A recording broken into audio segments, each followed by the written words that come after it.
नहीं चाहिए, लगना चाहिए। मां भारती का लाल तपोभूमि पर कदम रखा है, गड़गड़ाहट रुकनी नहीं चाहिए तालियों की लगातार। अब हमारे बीच में हमारे प्रदेश के यशस्वी अध्यक्ष और अपने जिले के तीनों अध्यक्ष बाराबंकी और अयोध्या जिला महानगर से मैं आग्रह करती हूं कि राम मंदिर का प्रतीक चिन्ह भेंट करके अपने आदरणीय प्रधानमंत्री जी का स्वागत अभिनंदन करें।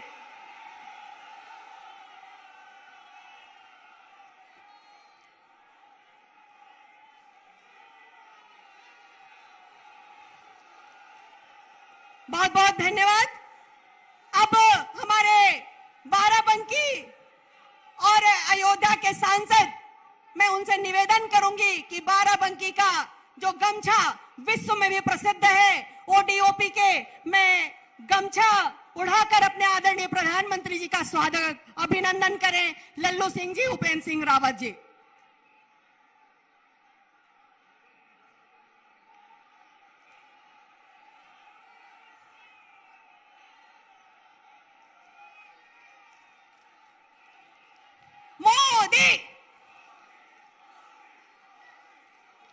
मैं अब अपने प्रदेश के यशस्वी अध्यक्ष आदरणीय स्वतंत्र देव जी से निवेदन करती हूं कि शब्दों के माध्यम से आदरणीय प्रधानमंत्री जी का अभिवादन करें।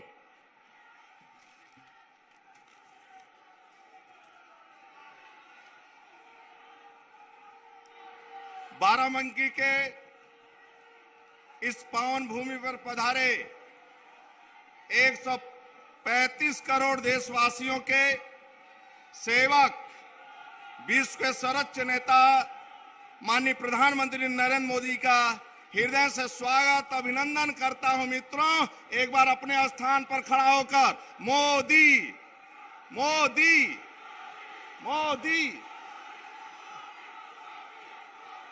माताएं और जोर से।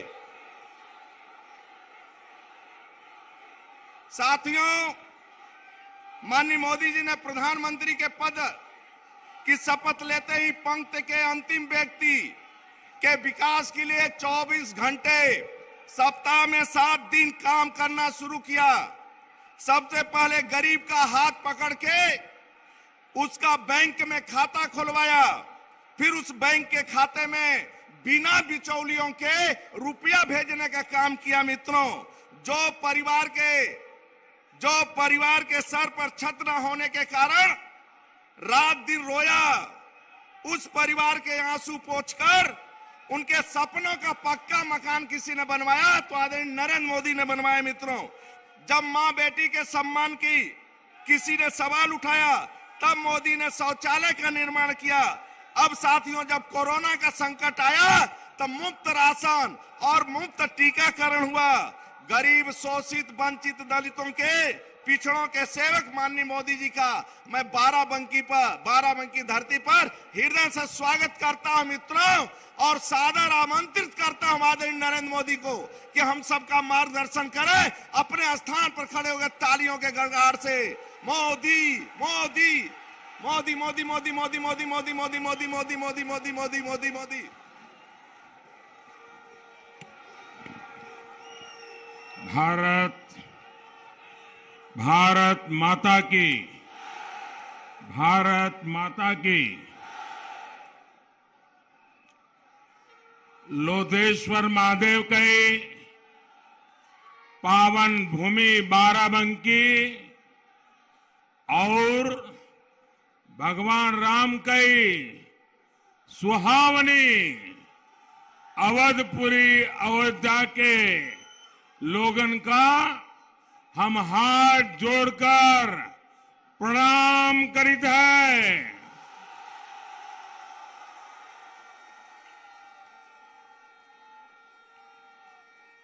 आप सभी के प्यार,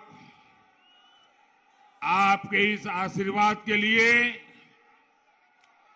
बहुत बहुत आभार व्यक्त करता हूं। मैं हेलीकॉप्टर से देख रहा था, जितने लोग यहां हैं उससे ज्यादा लोग बाहर हैं।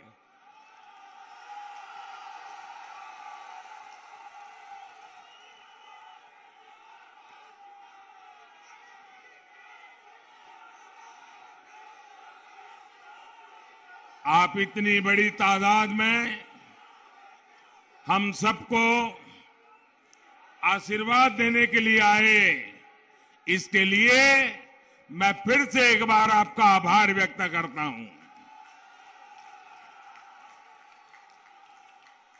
ये ऊर्जा, ये उत्साह सिर्फ बाराबंकी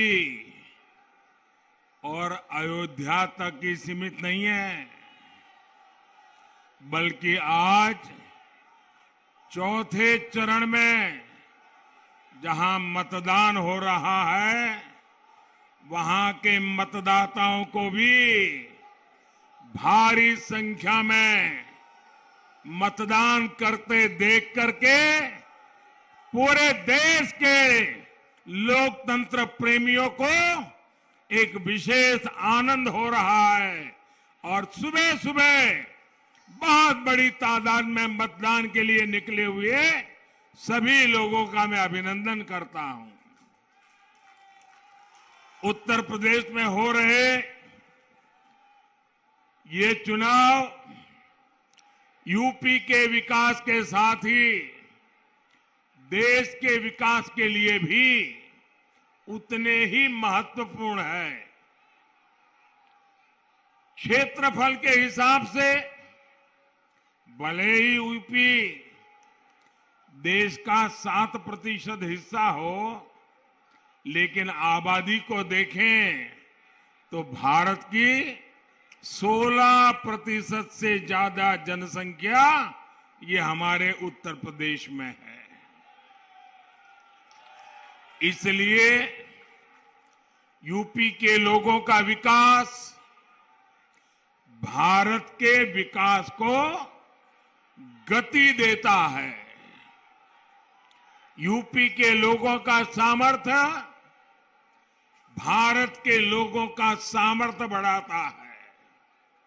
लेकिन भाइयों और बहनों, यूपी में इतने दशकों तक जिन गौर परिवारवादियों की सरकारें रही, उन्होंने यूपी के सामर्थ्य के साथ इंसाफ नहीं किया। इन गौर परिवारवादियों ने यूपी के लोगों को कभी खुलकर अपना सामर्थ्य दिखाने का अवसर ही नहीं दिया। जब सामान्य मानवी, जब हमारा गरीब मूलभूत सुविधाओं के लिए तरसता रहेगा, तो फिर वो अपनी ऊर्जा आगे बढ़ाने में कैसे लगाएगा। ये गौर परिवारवादी जानते थे कि अगर गरीब के पास उसका घर हो गया, घर में शौचालय बन गया, अगर गरीब के घर में बिजली पहुंच गई, गरीब के घर तक सड़क पहुंच गई, तो फिर ये गौर परिवारवादियों के घर के चक्कर कौन काटेगा, उनके पास कौन जाएगा। ये गौर परिवारवादी चाहते हैं कि गरीब हमेशा उनके चरणों में रहे, उनके ही चक्कर लगाता रहे। हम गरीब की चिंता करते हुए उनके जीवन से मुश्किलें कम करने का काम कर रहे हैं और इसलिए आज यूपी का गरीब भाजपा के साथ डटकर खड़ा है, एकजुट होकर चुनाव के हर चरण में भाजपा को आशीर्वाद दे रहा है। इसलिए ये लोग बौखलाए हुए हैं, यूपी के लोगों को भ्रमित करने की कोशिश कर रहे हैं, लेकिन इन्हें पता नहीं है कि बीजेपी की जीत का झंडा आज यूपी के गरीब ने खुद इस झंडे को उठा लिया है।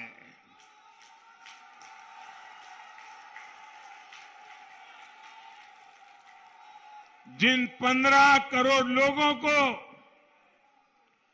आज कोरोना के इस कठिन कालखंड में मुफ्त राशन मिल रहा है, वो आज भारतीय जनता पार्टी के विजय के लिए जी जान से जुटा हुआ है।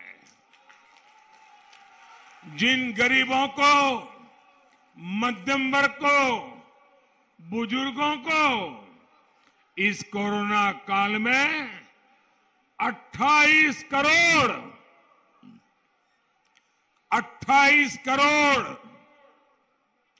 मुफ्त टीके लगे हैं, वो भाजपा के प्रतिनिधि बनकर उसकी जीत सुनिश्चित कर रहे हैं। भाइयों बहनों, आपको टीका लगा है क्या? जरा दोनों हाथ ऊपर करके बताइए, टीका लगा है? आप सबको टीका लगा है? आपको कोई पैसा देना पड़ा क्या? आपके जेब से 1 रुपया भी गया क्या? अब मुझे बताइए, 28 करोड़ लोगों के जिंदगी में इतना बड़ा सुरक्षा कवच दिया, तो वो मोदी को आशीर्वाद देगा कि नहीं देगा? भरपूर आशीर्वाद देगा कि नहीं देगा? तकलीफ उनको इसी बात की है।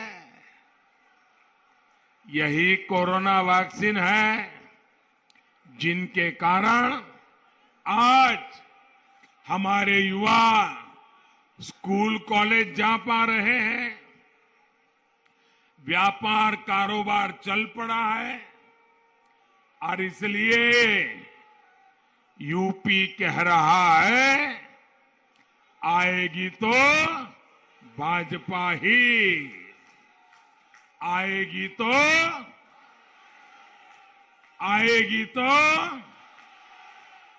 आएंगे तो योगी ही, आएंगे तो भाइयों और बहनों, यूपी का सामर्थ्य बढ़ाने में यहां की 10 करोड़ से अधिक हमारी बहनों बेटियों की बहुत बड़ी भूमिका है। अगर हमारी बेटियां, हमारी बहनें जकड़ करके रहेगी, बंधन में रहेगी, उनका जीवन अगर मुसीबतों से भरा रहेगा, तो यूपी तेज विकास की गति प्राप्त नहीं कर सकता। जब माताओं, बहनें, बेटियों का सामर्थ्य बढ़ता है, तो परिवार का, समाज का, देश का सामर्थ्य बढ़ता है।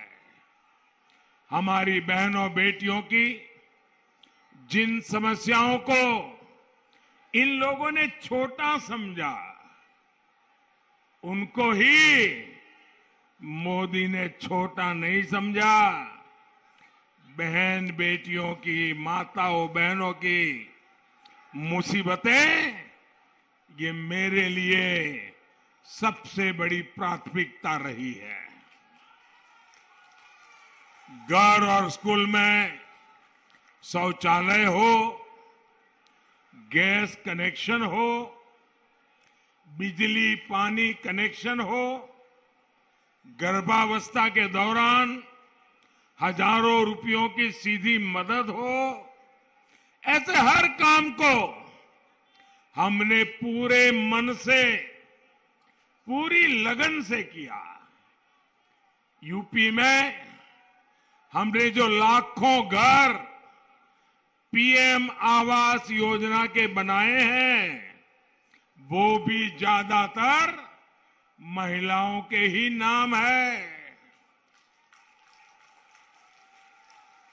और ये जितनी सुविधाएं हमने बहनों को दी है, ये किसी की जाति या मजहब देख करके नहीं दी। सबसे अधिक लाभ अगर इन योजनाओं का हुआ है तो हमारी दलित माताएं बहनें, पिछड़े समाज की माताएं बहनें और मुस्लिम समाज की बहनों को लाभ हुआ है।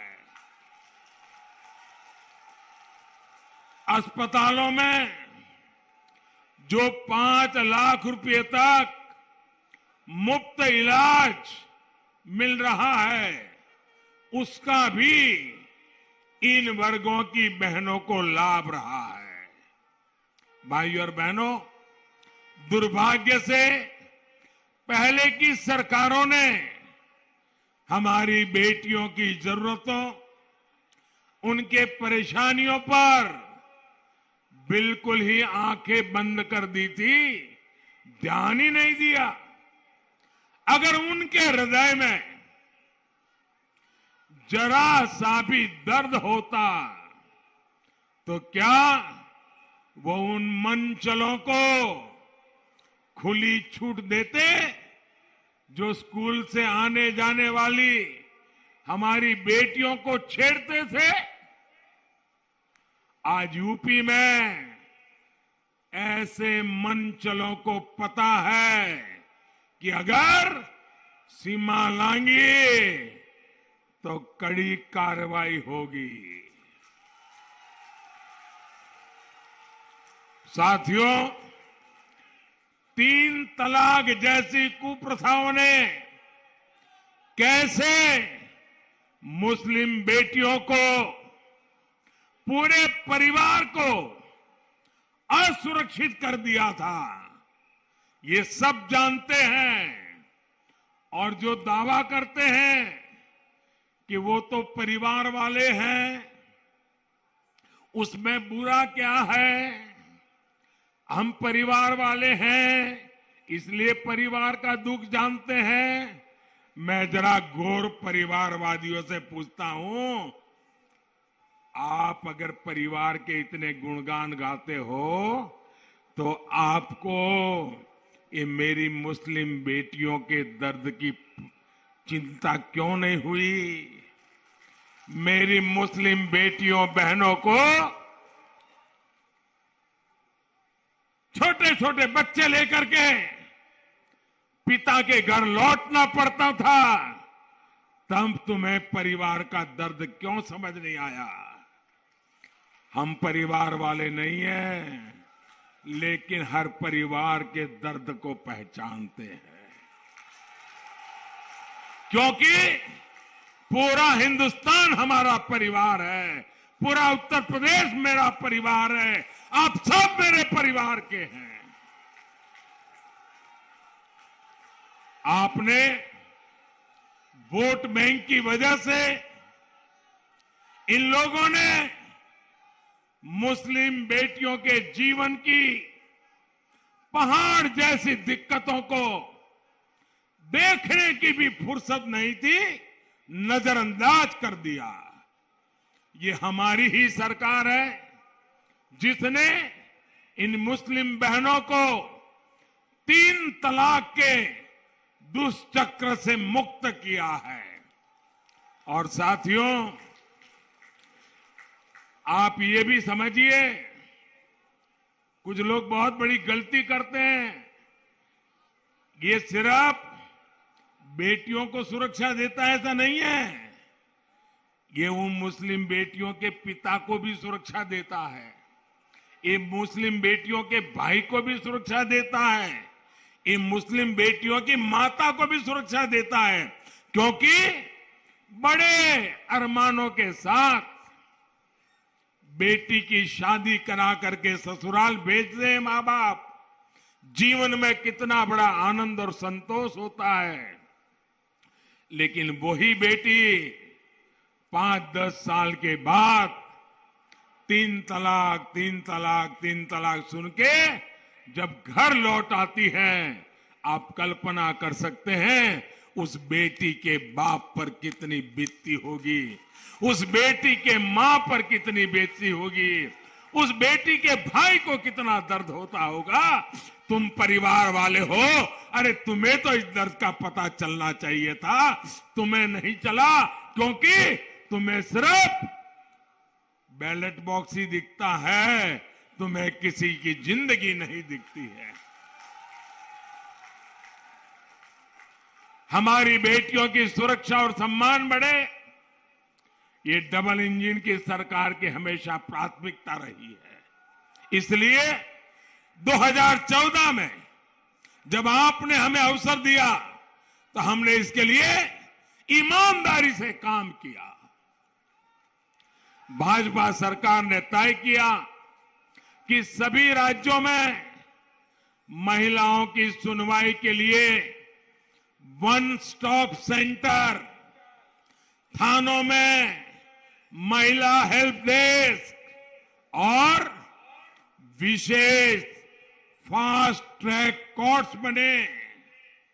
आपको हैरानी होगी, 6-7 साल पहले हमारे देश में महिला पुलिस कर्मियों की संख्या सिर्फ 1,10,000 थी। मैं पूरे देश की बात बताता हूं।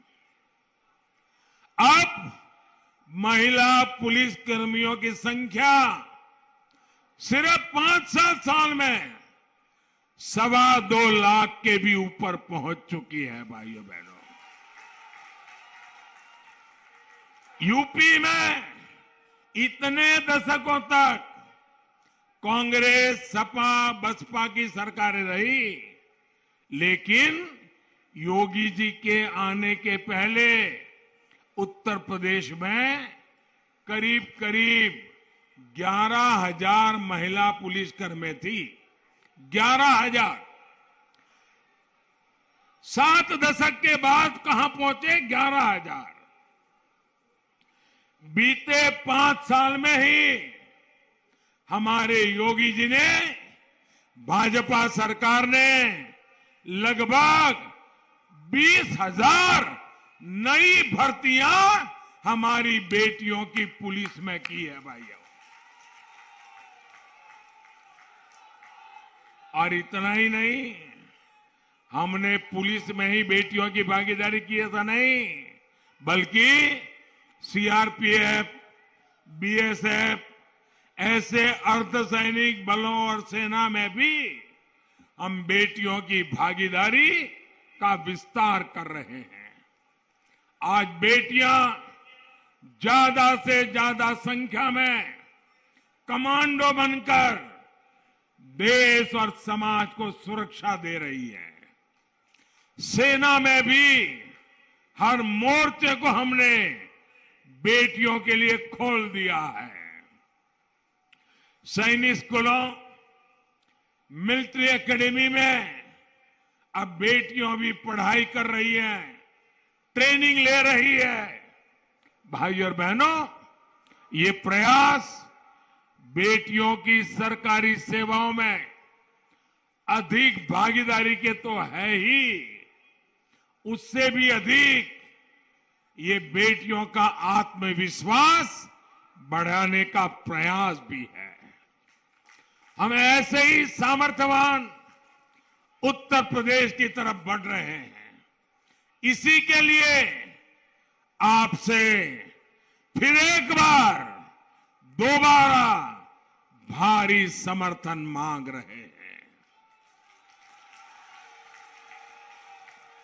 भाइयों और बहनों, 2017 से पहले के 1.5 दशकों में आपने देखा है कि इन लोगों ने बारी बारी से सत्ता भोग किया, लेकिन विकास को भी जाति और पंथ के दायरे में समेट दिया।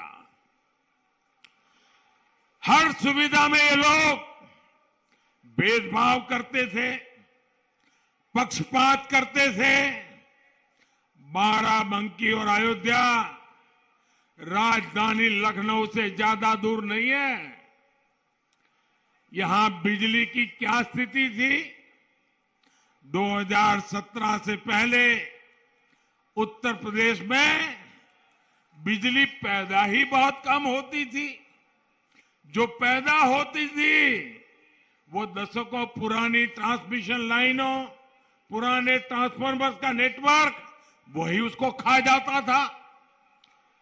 केंद्र सरकार ने पूरे देश में बिजली का उत्पादन बढ़ाने और ट्रांसमिशन पर बहुत अधिक काम किया। पहले गांव में ट्रांसफार्मर जल जाए, कई कई दिन तक बदला नहीं जाता था। गांव के गांव अंधेरे में रहते थे। योगी जी की सरकार में अब ट्रांसफार्मर बदलने में देरी नहीं होती। जल्द से जल्द बिजली लाने का प्रयास होता है। भाइयों और बहनों, ये मानव स्वभाव है कि जब किसी की एक आकांक्षा की पूर्ति होती है तो उसमें अगली आकांक्षा जाग जाती है। जैसे किसी को सामान्य सा मोबाइल मिल जाए तो फिर उसका मन करता है कि कुछ दिन बाद वो और अच्छा स्मार्टफोन खरीद पाए। इसी प्रकार जब विकास भी नई आकांक्षाओं को जन्म देता है। जिन गांवों में सड़क आ गई वहां सिंगल पट्टी है तो डबल पट्टी मांगेंगे, डबल पट्टी है तो ऑल वेदर रोड की आकांक्षा बढ़ती है। जहां हाईवे आ गए, रेल आ गई, वहां लोग एयरपोर्ट चाहते हैं। पहले बसपा और फिर सपा ने तो विकास की इस आकांक्षा को ही सीमित कर दिया था। इन्होंने तो आपको छोटी छोटी जरूरतों के लिए तरसा दिया था। इन दिनों आप सब टीवी वाले गांव गांव जाते हैं, लोगों से पूछते हैं, और जब लोग कहते हैं कि ये मिला है, ये मिला है, ये मिला है, तो जो टीवी वाला है ना जरा खरोदता है, नहीं ले लेकिन उसका क्या, उसका क्या। तो फिर नागरिक बोलता है हाँ ये होना चाहिए, वो होना चाहिए। तो फिर टीवी वाले अगर जिसको पिछले 20 साल से मेरे जैसे लोग पसंद नहीं है, वो उसका अर्थ निकालते हैं, देखो लोगों को कुछ मिला नहीं है। लेकिन मैं उसमें से दूसरा अर्थ निकालता हूं।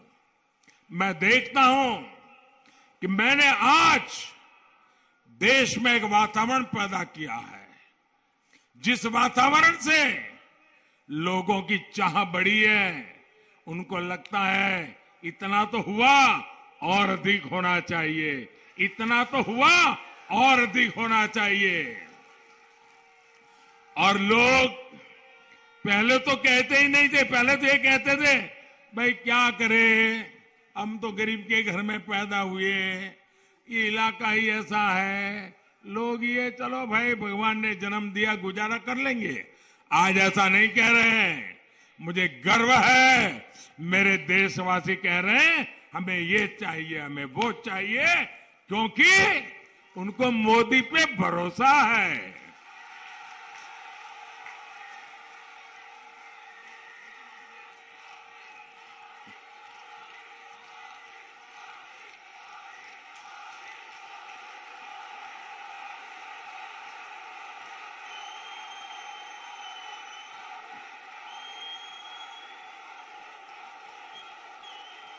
भाइयों बहनों, डबल इंजन सरकार आपको बड़े सपने देखने का और उन्हें पूरा करने का प्रोत्साहन दे रही है।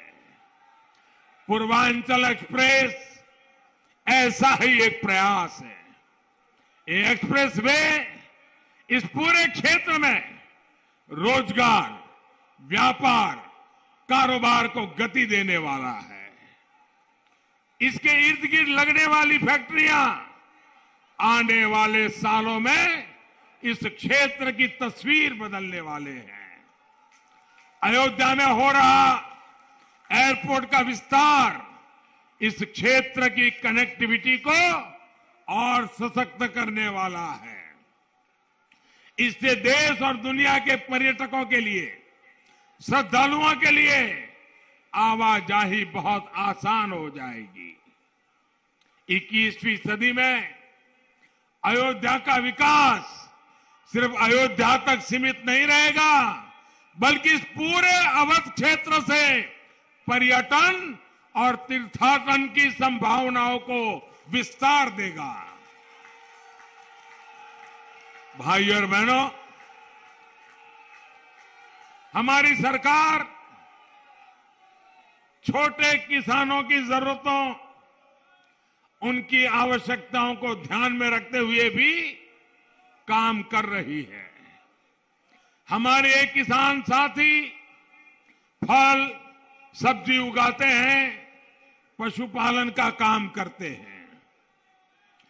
पीएम किसान सम्मान निधि से ऐसे करोड़ों छोटे किसानों की मदद हो रही है। भाइयों बहनों, हम सत्ता में आए उसके पहले आपने मुझे सेवा करने का मौका दिया, उसके पहले क्या कभी भी आपके कानों पे किसी पॉलिटिकल पार्टी, किसी पॉलिटिकल लीडर के मुंह से छोटे किसान इस शब्द भी सुना था क्या? सुना था क्या?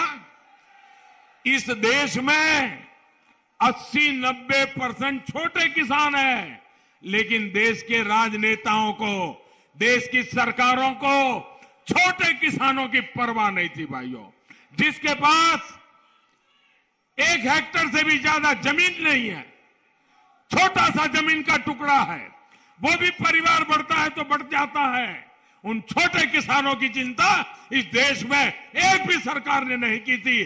पहली बार आज मैं छोटे किसानों के लिए लड़ रहा हूं। भाइयों बहनों, बाराबंकी के ऐसे ही 5 लाख से अधिक किसानों को, छोटे किसानों को हमने जो योजनाएं दी है उसका लाभ मिल रहा है। और आप अंदाजा लगाइए, सिर्फ बाराबंकी में ही हमने कितने रुपए किसानों के बैंक खातों में ट्रांसफर किए हैं।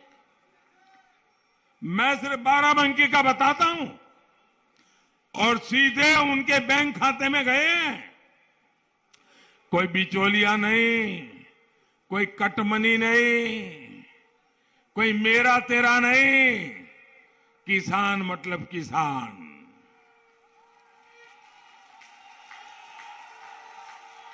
कितना पैसा गया बताओ? 800 करोड़ रुपया, 800 करोड़ रुपया अकेले बाराबंकी में किसान के खातों में गया है। अगर मैं बाराबंकी के लिए 800 नहीं 200 करोड़ की भी योजना जाहिर करता ना, तो अखबार वाले, टीवी वाले हेडलाइन बना देते, बाराबंकी के लिए 200 करोड़। 800 करोड़ दे चुका हूं भाइयों, 800 करोड़ दे चुका।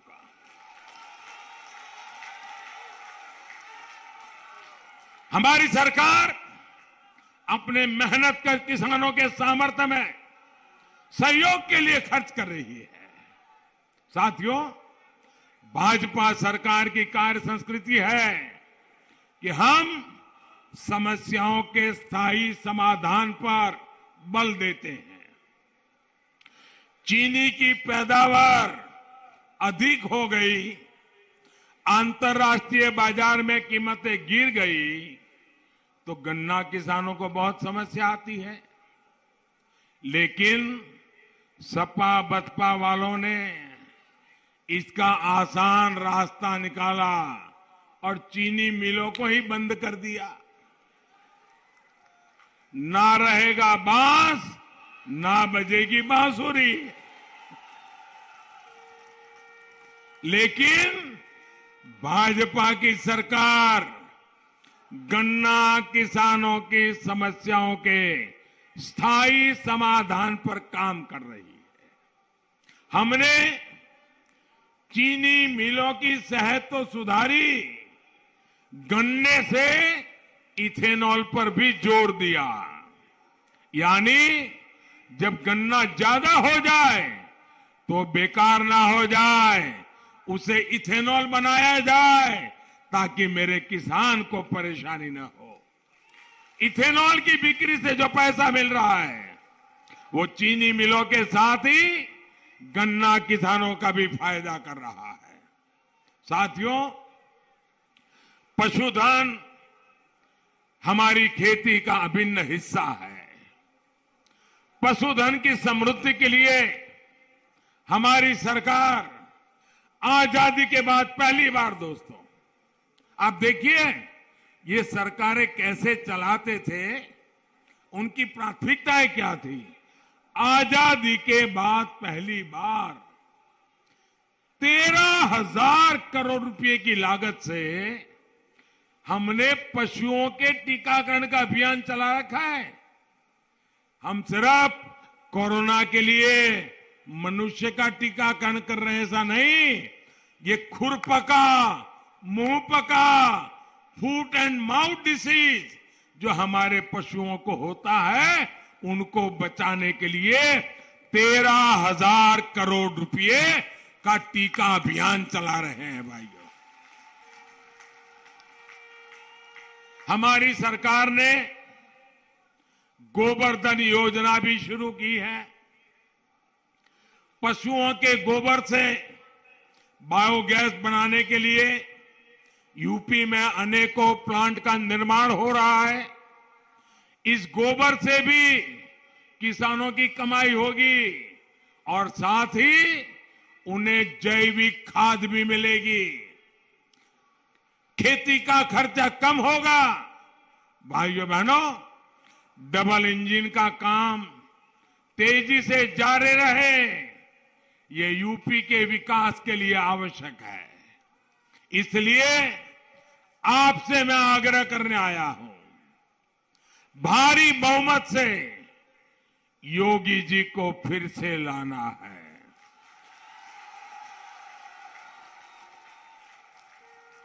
और इसलिए आपको कमल के निशान पर बटन दबाना है। भाइयों बहनों, इतनी बड़ी जबरदस्त रैली की आपने और मैं देख रहा हूं उत्साह भी जबरदस्त है। अब ऐसा तो नहीं करोगे ना, चलिए हो गया आप सो जाते हैं, ऐसा तो नहीं करोगे ना। अब जाकर के ज्यादा से ज्यादा लोगों को मिलोगे, ज्यादा से ज्यादा लोगों को मिलोगे, घर घर जाओगे, मोदी जी ने प्रणाम कहा है ये हर एक को बताओगे, मोदी जी का नमस्ते पहुंचाओगे, उनको मेरी तरफ से प्रणाम कहेंगे, उनको वोट देने के लिए बताएंगे, कमल पे बटन दबाने के लिए समझाएंगे, ज्यादा ज्यादा वोट करवाएंगे, पक्का करेंगे, जी जान से करेंगे। भाइयों बहनों, यही उत्साह, यही कमिटमेंट फिर एक बार भाजपा की सरकार बनाएगा। आपका बहुत बहुत धन्यवाद। दोनों मुट्ठी ऊपर करके बोलिए, भारत माता की, भारत माता की, भारत माता की। सभी उम्मीदवारों से मेरी प्रार्थना है, आप आगे आ जाइए।